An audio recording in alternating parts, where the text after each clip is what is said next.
Hai,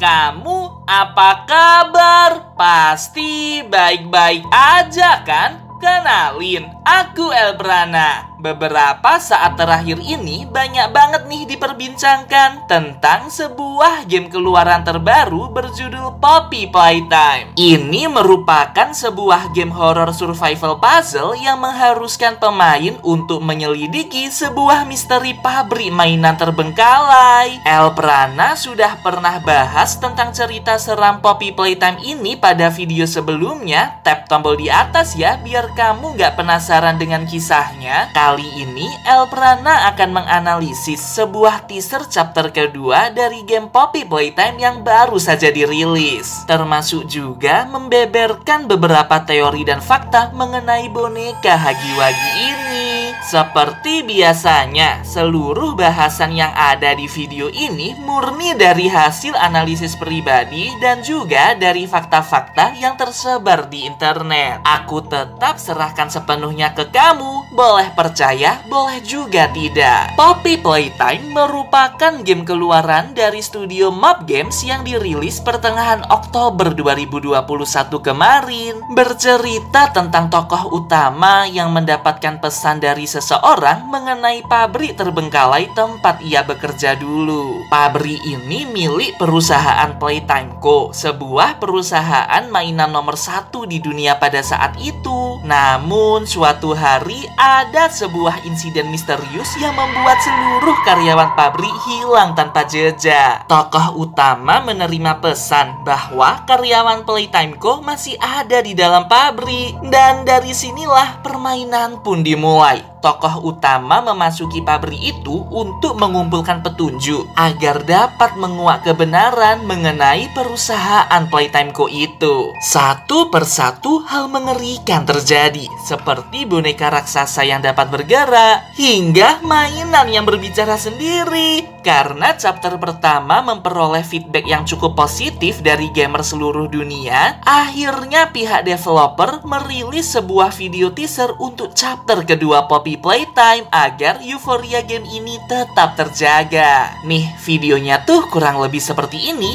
Kita akan analisis satu persatu ya. Pada cuplikan awal diperlihatkan lobi pabrik Playtime Co. yang sangat familiar. Kalau kamu pernah main game ini, pasti ingatlah di area ini muncul pertama kali boneka Huggy-Wuggy, yakni maskot dari Playtime Co. Dia adalah boneka berbulu biru tua yang akan memelukmu hingga meninggal.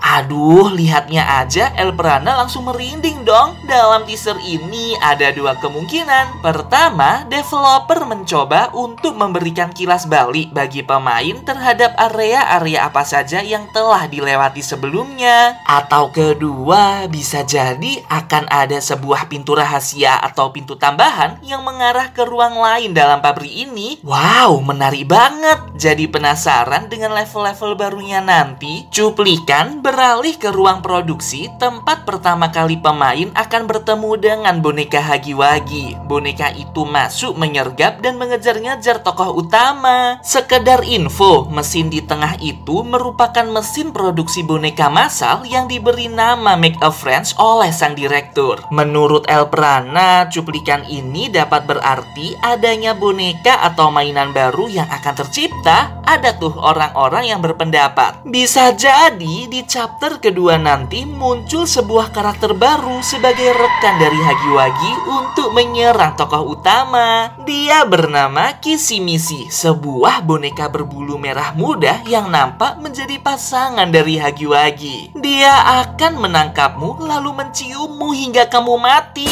Ya ampun, siapa nih yang mau dicium sama Kissimisi? Mungkin dia akan menjadi maskot boneka bagi anak-anak perempuan. Tapi ini masih belum pasti ya, karena pihak Mob Games belum memberikan konfirmasi mengenai karakter Kissimisi ini. Kalau aku sih setuju banget karakter ini masuk dalam permainan, karena bentuknya sesuai dengan teman dari Huggy-Wuggy. Kemudian ada adegan yang memperlihatkan sebuah simbol bunga poppy merah besar terpampang. gampang. Ini adalah tembok dengan pintu yang pernah dilalui pemain pada chapter pertama. Setelah berhasil menjatuhkan Hagiwagi ke bawah pabrik, kamu akan menemukan pintu ini dengan gambar bunga popi besar di bagian temboknya. Di balik pintu itu ada sebuah rumah boneka raksasa sebagai akhir dari permainan. Nah, dari cuplikan ini, aku tuh baru sadar loh, kan ada tuh mainan-mainan seperti dino, boneka, dan lain sebagainya yang tergantung dengan bercak-bercak darah di permukaannya. Ciri-ciri mainan ini mirip dengan Hagiwagi yang terpental jatuh lalu berdarah. Serta mainan berdarah di awal gameplay Poppy Playtime ini. Dari sini tuh Elprana semakin yakin jangan-jangan mainan-mainan itu bukan sesuatu yang dirasuki roh lagi, melainkan sebuah makhluk hidup.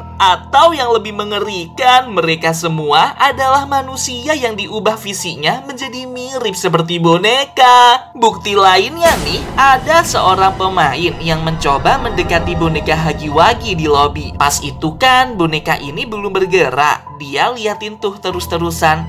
Orang ini menyadari kalau boneka Hagiwagi tuh kayak gerak dikit gitu. Badannya seperti bernafas dan matanya terlihat hidup, tidak seperti benda mati pada umumnya. Selain itu, ada sebuah adegan tersembunyi saat pemain memasuki ruang kontrol. Sekilas muncul boneka Hagiwagi yang memperhatikan tokoh utama lalu pergi begitu saja. Dapat disimpulkan bahwa mainan yang diproduksi Playtime Co ini merupakan manusia atau makhluk yang benar-benar hidup. Gila, merinding banget. Jadi inget dong, kalau ada banyak penampakan Hagiwagi dalam game-game terkenal lain, kalau like video ini tembus 10.000 likes, Elprana janji akan menunjukkan penampakan Hagiwagi di video berikutnya. Jadi pastikan kamu like video ini sekarang juga ya. Dan cuplikan terakhir, sebuah pintu putih yang terbuka dengan sendirinya. Tidak diketahui apa di dalamnya. Tapi kalau kita perhatikan dengan teliti, pintu ini tuh sama persis dengan pintu yang dihadang oleh rak buku di area akhir permainan Poppy Playtime. Sesaat sebelum tokoh utama menemukan boneka Poppy. Dari sini aku bisa menarik kesimpulan kalau di chapter kedua nanti karakter boneka Poppy akan sering muncul dan menjadi salah satu musuh yang harus dilawan. Sekedar informasi, boneka Poppy merupakan mainan keluaran terbaru dari Poppy Playtime. Namun sayang, sebelum dapat didistribusikan, pabrik Playtime Co mengalami insiden misterius yang menghilangkan semua karyawannya. Nah, sekarang coba deh ingat-ingat, ada petunjuk sebuah VHS tape kelima yang berisi percakapan interview seorang calon karyawan bernama Stella. Dia berkata ingin kerja di Playtime Co karena suka dengan mainan anak kecil. Dia ingin menjadi orang yang tetap awet muda dan seperti anak-anak walaupun umurnya sudah bertambah tua. Sama seperti boneka yang tetap lucu dan menggemaskan. Jika kamu mendengarkan dengan seksama, kamu akan menyadari kalau suara Stella amat sangat mirip dengan suara boneka Poppy di akhir permainan. Pas Elprana lihat di kredit title game ini, ternyata pengisi suaranya sama dong. Bisa jadi ini benar-benar disengaja karena ada maksudnya. Para pemain pun berspekulasi kalau Stella, si calon karyawan itu, jangan-jangan merupakan korban lagi dari Playtime Co yang diculik dan tubuhnya dijadikan eksperimen dengan dimasukkan ke dalam boneka Poppy. Ya ampun, kasihan banget. Tapi tenang-tenang, ini semua masih sebatas teori aja ya teman-teman. Ya, inilah beberapa teori dan fakta dari boneka Hagiwagi serta analisis chapter keduanya. Gimana nih menurut kamu? Apakah kamu punya teori lain mengenai game ini? Coba komen di bawah ya, aku ingin tahu analisis kamu. Oh iya, kalau kamu ingin merekomendasikan topik untuk dibahas di video berikutnya, jangan sungkan buat kirim ke email aks.elprana@gmail.com. Aku tunggu ya rekomendasi dari kamu. Sampai jumpa.